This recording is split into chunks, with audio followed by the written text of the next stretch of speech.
ఏది ఏమైనా ఎప్పుడో 6 గంటలకు రావాలనుకుంటే ముఖ్యమంత్రి గారితో మీటింగ్ ఉంటే 8:30 ఉంటే ఇంక నా సరాసరి ఇటే రావడం జరిగింది. ఇటు నుంచి ఇటే అనంతపూర్ బయలుదేరుతున్నాం. సాయంత్రం వస్తే నేను ఇంకా రాగానే మిత్రుడు పిలిస్తే ఏమయ్యా గంట కూడా కూర్చోనీయకుండా అప్పుడే పిలుస్తున్నాం అనుకున్నా. నేనే లాస్ట్ స్పీకర్ అనేటప్పటికి ఇంకా కన్క్లూడ్ చేయాల్సి వచ్చింది. చాలా సంతోషం. 1 కాదు 2 కాదు 30 సంవత్సరాల ప్రయాణం. 36 సంవత్సరాల ప్రయాణంలో ఎన్నో ఆటుపోట్లను చూసాం, ఎన్నో ఒడిదుడుకులను చూసాం. ఇవాళ రాజకీయాల్లో ఈ స్థాయి ఉన్నాము అని అంటే మీ అందరి ప్రేమ నరేంద్ర గారికి ఉండడం, మా నియోజకవర్గంలో వాళ్ళు మా పట్ల నిలబడ్డం, ఒకరి కోసం ఒకరు అనేటువంటి విధానంలో సాగినటువంటి మా ప్రయాణమే ఈరోజు మాకు రాజకీయంగా ఈ స్థాయికి ఎదగడానికి మాకు ఉపయోగపడింది తప్ప వేరే ఏం కాదు. నరేంద్ర గారికి కోట్ల రూపాయలు ఉన్నాయా? వేల కోట్లు ఉన్నాయా? ఈ రోజున్న రాజకీయాల్లో వేల కోట్లతో సాగుతున్నటువంటి పరిస్థితుల్లో ప్రజల అభిమానమే ఆయన కోట్లుగా పెట్టుబడితో ఈరోజు రాజకీయం సాగింది అనేటువంటిది ఈ సందర్భంగా గుర్తు చేస్తున్నా. ఇంక అంతకు మించి మనం count your age not by years but by the number of friends you have అనేటువంటి సామెత ఉంది. ఇంతమంది మిత్రుల అభిమానాన్ని, ఇంతమంది శ్రేయోభిలాషుల అభిమానాన్ని సంపాదించుకోవడం ఒక ఎత్తు అయితే, దాన్ని నిలుపుకోవడం కోసం నిరంతరము పనిచేస్తూ ఉండే ఆలోచన కలిగి ఉండేటువంటి వ్యక్తి నరేంద్ర గారు అని తెలియజేసుకుంటూ, మిత్రుడు 30 సంవత్సరాలు రేపు బర్త్డేకి ఏం సెలబ్రేషన్స్ ప్లాన్ చేశారో నాకు తెలియదు. ఈరోజే ముగించారా? అయితే ఇక్కడ అడ్వాన్స్ హ్యాపీ బర్త్డే కూడా చెప్పామంటారు. మిత్రుడు రాజకీయ జీవనంలో 30 సంవత్సరాలు పూర్తి చేసుకున్నాడు. ఇంకో 30 సంవత్సరాల పాటు కూడా రాజకీయ పోరాటాన్ని ముందుకు నడపాలని చెప్పి కోరుకుంటున్నాను. నరేంద్ర గారు అంటే అది కాదు, ఇంకా నీ గమ్యం లక్ష్యం ఉంది. లక్ష్యం చేరుకునేదాకా కూడా విశ్రమించకూడదు. కాబట్టి ఖచ్చితంగా రాజకీయంలో అనుకున్నటువంటి ఉన్నత శిఖరాలను అందుకోవాలని చెప్పి మనసారా మిత్రుడిగా ఆకాంక్షిస్తూ, మీ అందరికీ కూడా నరేంద్ర గారిని గుండెల్లో పెట్టుకుని చూసుకున్న మీ అందరికీ కూడా హృదయపూర్వకంగా ధన్యవాదాలు తెలియజేస్తూ సెలవు తీసుకుంటున్నా. జై హింద్, జై తెలుగుదేశం.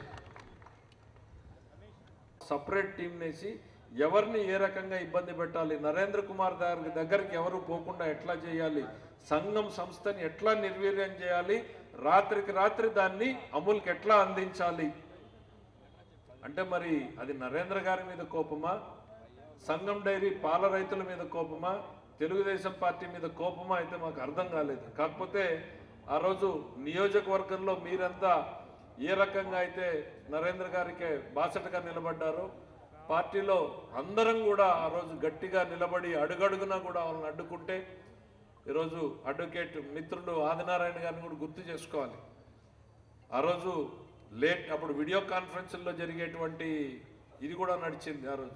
ఆ రోజు కూడా ఆయన చాలా గట్టిగా జడ్జిలతోటి కూడా ఆర్గ్యుమెంట్ చూస్తే భయం వేసింది, ఇట్లా మాట్లాడుతుంటారా అనేటువంటిది కూడా. కానీ చాలా గట్టిగా వాదనలు వినిపించిన తర్వాతనే మనకు రావాల్సినటువంటి రిలీఫ్ కూడా సంఘం డైరీ నిజంగా ఇవాళ కాపాడబడింది అని అంటే, నరేంద్ర గారు మాకు ఎప్పటికప్పటికి జైల్లో ఉన్నా కూడా సమాచారాన్ని అందించడం, ఇదిగో ఈ రకమైనటువంటి రికార్డులు ఉన్నాయి, కోఆపరేటివ్ ఈ రకంగా మొదలైంది, ఈ సంస్థ ఇట్లా వచ్చింది, దీని భూములు ఇట్లా వచ్చినాయి, దానికి డబ్బులు ఇట్లా కట్టాం, లేకపోతే మాకు కూడా తెలిసేవి కాదు కదా ఇవేవి కూడా.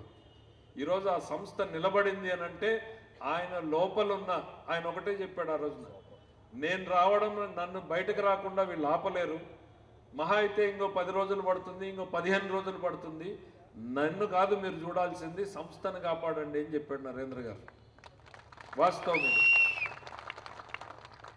ఆయన మీద నేను బయటికి రావాలి, ఎన్ని రోజులు ఆపుతాడు నన్ను, 1-2 నెలలు ఆపగలరు కానీ ఇంకెక్కువసేపు కాదు కదా, నాకు బెయిల్ ఏదో ఒక దశలో వస్తుంది, నేను మానసికంగా సిద్ధపడ్డాను దానికి, కానీ సంస్థని కాపాడండి ఆయన చెప్పింది. అంటే ఎంతమంది ఆలోచన చేయగలరు ఈరోజు ఉన్నటువంటి పరిస్థితుల్లో, ఒక సంస్థ పట్ల ఆయనకు ఉన్నటువంటి కమిట్మెంట్ ఎట్లాంటిది అనేటువంటిది మీ అందరికీ చెప్పడం కోసమే కొన్ని మాటలు చెప్పాల్సి వచ్చింది.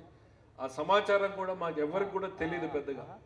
ఎప్పటికప్పుడు వీరయ్య చౌదరి గారి టైం నుంచి, తర్వాత వచ్చినటువంటి చైర్మన్ల టైం నుంచి కరస్పాండెన్స్ అంతా ఆయన సుదీర్ఘంగా గుర్తుపెట్టుకుని పలానా టైంలో ఇది జరిగింది దీనికి ఈ రకమైన, అందుకనే ఎఫెక్టివ్ కౌంటర్స్ మనం తయారు చేయగలిగాం. కోర్టులో కూడా రిలీఫ్ వచ్చింది అని అంటే మన ఆర్గ్యుమెంట్స్ మన ఎఫెక్టివ్ కౌంటర్లు వెళ్ళడం మూలనే వచ్చింది. మరొక్కసారి ఏంటంటే ఇవాళ ఆ సంస్థ నిలబడింది అని అంటే ఆ రోజు వీరయ్య చౌదరి గారు ప్రారంభించినటువంటిది మళ్ళీ ఆయన తనయుడు సాక్రిఫైస్ తోటే మళ్ళీ ఆ సంస్థ నిలబడింది. లేకపోతే ఈ పాటికి అమూల్ చేతిలో ఉండేది సంస్థ. అది నాకు అర్థం కాదు ఎప్పుడు ఏంటంటే నరేంద్ర గారి మీద కోపంతో చేశాడా లేక ఆ సంస్థని అమూల్కి కట్టబెట్టడానికి ఈయన అడ్డంకిగా ఉన్నాడని చేశాడా నాకైతే అర్థం కానటువంటిది ఎప్పటికీ కూడాను.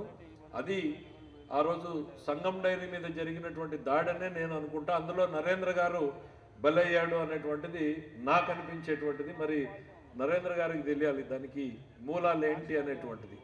అంటే ఆ సంస్థని కట్టబెట్టడం కోసం వాళ్ళు చేసినటువంటి ప్రయత్నం.